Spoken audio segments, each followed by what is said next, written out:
নমস্কার বন্ধুরা, আমি নীল অধিকারী লোকু ইউটিউব পেজ থেকে চলে এলাম আজকে ফের আপনাদের জন্য আরেকটি নতুন ভিডিও নিয়ে। বন্ধুরা, আপনারা জানেন সকাল সকাল ফের আপনাদের মাঝে এসছি ইস্ট বেঙ্গলের লাল হলুদ জার্সি পরে। তার মানে আজকে আমাদের ম্যাচ আছে। হ্যাঁ বন্ধুরা, আজকে সল্টলেক যুবভারতী স্টেডিয়ামে আমাদের ফের ম্যাচ ইস্ট বেঙ্গল এফসি বনাম চেন্নাই এফসি। যদি ইস্ট বেঙ্গল এই ম্যাচটা জেতে তাহলে একটা মানে সমর্থক যারা আছে, মানে যারা মাঠে যাবে, সমর্থকরা তো মাঠে যাওয়া ছাড়ে না, ইস্ট বেঙ্গল সমর্থকরা দেরকে অনেকে কুকুর বলে, যে যতই হারুক তারা মাঠে যাওয়া বন্ধ করবে না। তো সেই সমস্ত সমর্থক যারা আজকে মাঠে যাবে তারা একটু আনন্দ পাবে এবং শান্তি পাবে। এছাড়াও বন্ধুরা, আজকে ইস্ট বেঙ্গল এবং চেন্নাই দুটো দলই নিচের দিকে অবস্থান করছে। ইস্ট বেঙ্গল 10-এ এবং চেন্নাই খুব সম্ভবত 11-তে, কারণ চেন্নাই 19 ম্যাচ খেলে 18 পয়েন্ট আর ইস্ট বেঙ্গল 18 ম্যাচ খেলে 18 পয়েন্ট। তো বন্ধুরা, খেলাটা একটা আলাদা উত্তেজনা আছে। উত্তেজনার একটাই কারণ সমর্থক এখন মানে ইস্ট বেঙ্গল আর চেন্নাই এই দুটো টিমের কাছে টপ 6-এ যাওয়ার রাস্তা পুরোপুরি বন্ধ। হ্যাঁ বন্ধুরা, ইস্ট বেঙ্গল এফসির কাছে তো রাস্তাটা পুরোপুরি বন্ধ, এটা আমাদের সকলের তো অজানা না, এটা সম্পূর্ণ জানা ব্যাপার।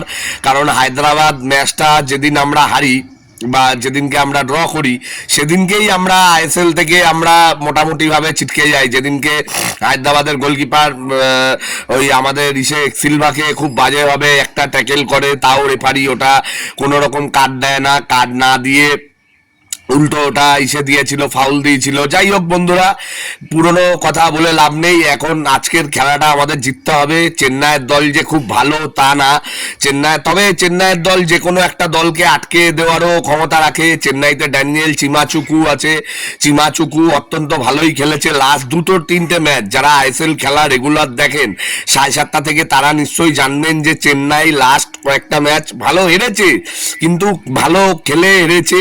এবং তার সাথে আমাদের বাঙালি অনিকেত মুখার্জি, জানি না অনিকেতকে খেলাবে কিনা। এছাড়াও ওদের ব্যারেটো বলে একটা প্লেয়ার আছে, সেই প্লেয়ারটাও ভালো প্লেয়ার, নতুন প্লেয়ার চেন্নাইয়ের।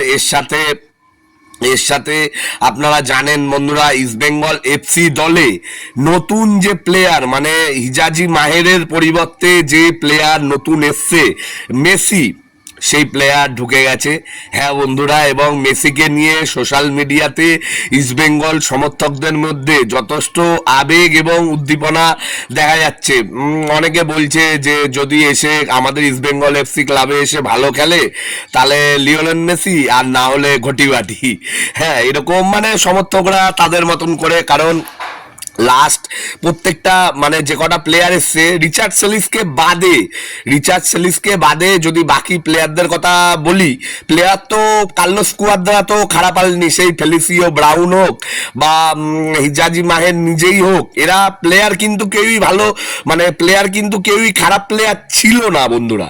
কিন্তু যেরম ভাবে সফল হওয়ার কথা ইস্ট বেঙ্গল এফসি ক্লাবের হয়ে বা ইস্ট বেঙ্গল এফসি দলের হয়ে যতটা ভালো এবং সফলভাবে খেলার কথা, প্লেয়াররা সেই খেলাটা খেলতে পারেনি। হ্যাঁ বন্ধুরা, এটাই হচ্ছে বাস্তব কথা। হিজাজি মায়ের জর্ডন ন্যাশনাল টিমের প্লেয়ার ছিল, কিন্তু সেই প্লেয়ার যে খারাপ খেলেছে তা না। সুপার কাপ গতবার আমরা পেয়েছি হিজাজি মায়ের এবং পার্দো বলে দুটো প্লেয়ার। পার্দো তো আগের মরশুমেই চলে গেছে। এই দুটো প্লেয়ারের যথেষ্ট অবদান ছিল। তবে মায়েরকে আমি মনে করব যে মায়ের পরিবর্তে না করে যদি হেক্টর ইয়াস্তের পরিবর্তে মেসিকে আনতো আমার আরেকটু ভালো হতো। কারণ যাই হোক, হিজাজি জন্য ওই কাকার নাচটা তো আমার খুবই মনে পড়ে, আমাদের ইস্ট বেঙ্গল সাপোর্টার হিজাজি।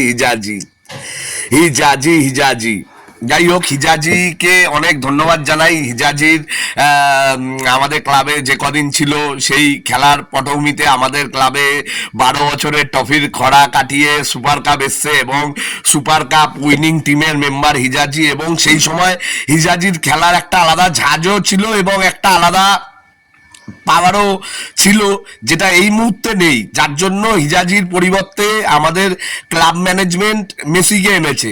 আপনারা আমার ভিডিও শুরুতে দেখেছেনই মেসির এন্ট্রি, তবে চিরাচরিতভাবে মেসিকে যারা ইস্টবেঙ্গল ক্লাবের পক্ষ থেকে রিসিভ করতে যায় তারাই গেছে, তারাই তো এইসব প্লেয়ারগুলোকে রিসিভ করে এনেছিল। আমি কারোর নাম বলবো না আলাদা করে, তারাই কিন্তু রিসিভ করে এনেছিল হিজাজকে, তারাই এয়ারপোর্ট থেকে রিসিভ করে এনেছিল আনোয়ারকে, তারাই রিসিভ করে এনেছিল হেক্টরিয়াস থেকে। তো তারা তার পরবর্তীতে সেই সমস্ত প্লেয়াররা মানে ফ্লপ যায়। তো যাই হোক বন্ধুরা, আশা রাখবো একটাই, যে মেসির ফুটবল কেরিয়ার আমাদের ইস্টবেঙ্গল ক্লাবের হয়ে ভালো কাটুক, রিচার্ড সেলিসের মতন হোক। তার কারণ আমাদের ক্লাবে এই মুহূর্তে যথেষ্ট ভালো প্লেয়ার দরকার। হ্যাঁ, কারণ সামনে এফসি কাপ আছে। আমি বারবার বলছি যে আমাদের এই মরশুমে আইএসএল থেকে কিছুই আর পাওয়ার নেই। আমরা 18 পয়েন্টে আছি। যদি কোনোভাবে 30 পয়েন্টে যাওয়া যায়, মানে 18 আর 12, মানে আর 12 পয়েন্ট, মানে আমার হিসাবে, এটা আমি বলছি আমার হিসাবের একটা ব্যক্তিগত টার্গেট, এটা আপনারা কেউ পার্টিকুলার ভাবে নেবেন না। যদি 30 পয়েন্টে যাওয়া যায় তাও একটা মান সম্মান, মানে ইস্টবেঙ্গল সমর্থক রূপে যে মান সম্মান, যে ইস্টবেঙ্গল একটা সময় ভারতের ফুটবলের রাজা ছিল, সেই সমর্থকদের মান সম্মান একটু তুলনামূলক বাঁচবে, আদার্স কিছুই না। আমরা তো আর প্লে অফ বা টপ 6-এ আর যেতে তো পারবো না, যেটা রিয়ালিটি বন্ধুরা, সেটাকে নিয়েই ভিডিও বানাতে হবে। হ্যাঁ, আর সেটাকে নিয়েই কথা বলতে হবে।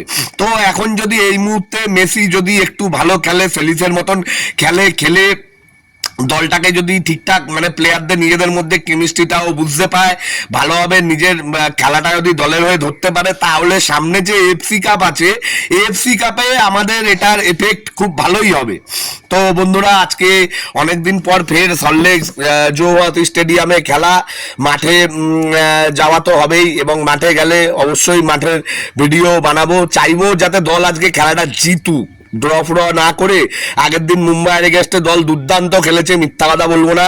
যারা যারা খেলা দেখেছে সবাই বলবে মানে মুম্বাইয়ের বিরুদ্ধে লাস্ট ম্যাচ দল যথেষ্ট ভালো খেলেছে, তাও তো ওইটা মানে মানে গোল করতে পারেনি, একটুখানি মানে পজিশনের জন্য গোলটা করতে পারেনি।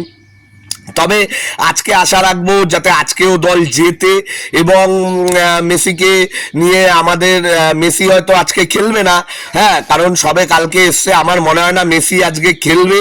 তবে ডাগ আউটে হয়তো উপস্থিত থাকবে, বা আমাদের দর্শকদের সাথে হয়তো বসতে পারে, যেরকম হয় ওই ভিআইপি বক্স বা কাচের ঘরটায়, যেটায় মানে প্লেয়াররা, নতুন প্লেয়াররা জয়েনিং করে এসে বসে, হয়তো ওখানে বসতে পারে। তো মেসিকে নিয়ে আজকে মাঠে একটা আলাদা আবেগ উদ্দীপনা থাকবে। যে সমস্ত সমর্থকরা জওহর সল্টলেক স্টেডিয়ামে খেলা দেখতে যাবে, তাদেরও একটা আবেগ উদ্দীপনা থাকবে। তো বন্ধুরা, আপনারা যারা ইস্টবেঙ্গল সমর্থক আছেন, তারা কেউ আজকের ম্যাচটা দেখতে ভুলবেন না। সল্টলেক স্টেডিয়ামে 7:30 থেকে খেলা শুরু হবে, এবং যারা মাঠে যেতে পারবেন না তারা জিও টিভি বা জিও সিনেমা অ্যাপে আপনারা খেলাটা দেখতে পারবেন, এবং টিভিতেও আপনারা খেলাটা দেখতে পারবেন। তো ভিডিও আর বেশি লং করবো না বন্ধুরা। যারা আপনারা আমার নীল অধিকারী লোকু ইউটিউব পেজের ভিডিওগুলো লাগাতার দেখছেন, তাদেরকে জানাই অনেক অনেক অনেক ধন্যবাদ। আপনারা গতকালকে আমি যে একটা ভিডিও ছেড়েছিলাম মোহনবাগান সমর্থকদের মানে ভণ্ডামো বা মোহনবাগান সমর্থকদের গালাগালির ক্লাস নিয়ে, সেই ভিডিওটা আপনারা অনেকেই দেখেছেন, মানে অল্প সময়ের মধ্যে অনেক সাবস্ক্রাইবার এবং অনেকেই দেখেছেন। এর জন্য আমি অনেককে জানাই অনেক অনেক অনেক ধন্যবাদ। আপনারা যারা ভিডিও দেখেন তাদের কাছে অনুরোধ রাখবো যে আপনারা আমার পুরো ভিডিওটা দেখুন। পুরো ভিডিওটা দেখলে এটা একটা, আপনারাও মানে যদি আপনারা পিওর ইস্টবেঙ্গল সমর্থক হন, তাহলে আমি ইস্টবেঙ্গল দলের বাইরে আদার্স কোনো কথা বলি না। আমি এমন এমন কথা বলি যেগুলোতে পুঁজি করে আমাদের দল জিততে পারে, বা আমাদের সমর্থকদের একটা যেটা চাহিদা, নর্মাল ইস্টবেঙ্গল প্রত্যেকটা সমর্থকদের যে এক একটা আলাদা আলাদা চাহিদা, সেগুলোই আমি আমার ভিডিও বার্তার মাধ্যমে তুলে ধরি। তো বন্ধুরা, ভিডিও আর বেশি লং করব না। আপনারা যারা নীল অধিকারী লোকু ইউটিউব পেজের ভিডিওগুলো লাগাতার দেখেন, তাদেরকে জানাই অনেক অনেক অনেক ধন্যবাদ। এবং আপনারা অনেকে আছেন যারা আমার ভিডিও দেখেন কিন্তু সাবস্ক্রাইব করেন না। 98% লোক এরকম আছেন যারা ভিডিওটা দেখছেন কিন্তু সাবস্ক্রাইব করছেন না। তারা দয়া করে একটু সাবস্ক্রাইব করে দেবেন চ্যানেলটা, কারণ আপনাদের একটা সাবস্ক্রাইবে আমার যথেষ্ট এনার্জি এবং আমার যথেষ্ট মানে ভিডিও বানানোর যে একটা আলাদা উদ্দীপনা উদ্দীপনা সেটা কাজ করে। তো আশা রাখবো যে আজকে আমাদের ইস্ট বেঙ্গল দল জিতবে 2-1। আমার প্রেডিকশন আজকে 2-1 আমরা জিতবো, জেতাটা উচিত আমাদের আজকে। কারণ এই চেন্নাই দলে যে হ্যাবক কিছু দল এমন কিন্তু কিচ্ছু না, চেন্নাই এমন কিচ্ছু নেই, কারণ ওদেরও ম্যাক্সিমাম প্লেয়ার চোট, যারা ভালো ভালো প্লেয়ার চোট। হ্যাঁ, ওদের নোটেবল কয়েকটা প্লেয়ার আছে, সেরকম তা আমাদেরও সিলভা রয়েছে। সিলভা বলেছিল আগের দিন যে ইঞ্জেকশন নিয়ে খেলবে। এছাড়াও বিষ্ণু এবং সোল কেসপো মনে হয় ফিট হয়ে যাবে। সোল কেসপোকেও আমরা মাঠে দেখতে পারবো।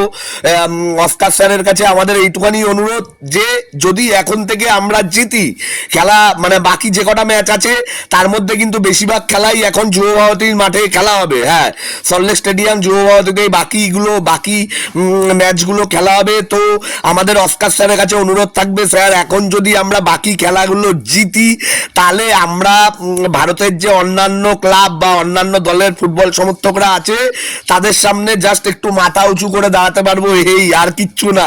কারণ আমরা পয়েন্ট টেবিলে 10 নম্বরে আছি, চেন্নাই 11 নম্বরে আছে। এখনো টপ 6-এ দল কে কে হবে এটা কিন্তু এখনো ফিক্স না, কারণ ব্যাঙ্গালোর কেরালা, তারপরে এদিক দিয়ে মানে প্রত্যেকটা দলই, উড়িষ্যা, বিশেষ করে ব্যাঙ্গালোর কেরালা উড়িষ্যা, এই 3টে দলের মধ্যে একটা সুযোগ আছে। হ্যাঁ, এবার মুম্বাই সিটি থাকতেও পারে, নাও থাকতে পারে। তো বন্ধুরা, লিগ একটা জমজমাট জায়গায় আছে। চাইবো যাতে আজকের খেলাটা যদি আমরা জিতি, লিগের টেবিল আরো জমে যাবে। তো বন্ধুরা, বাকি পরের ভিডিওতে দেখা হবে, আর আজকে মাঠে দেখা হবে। জয় ইস্ট বেঙ্গল বন্ধুরা।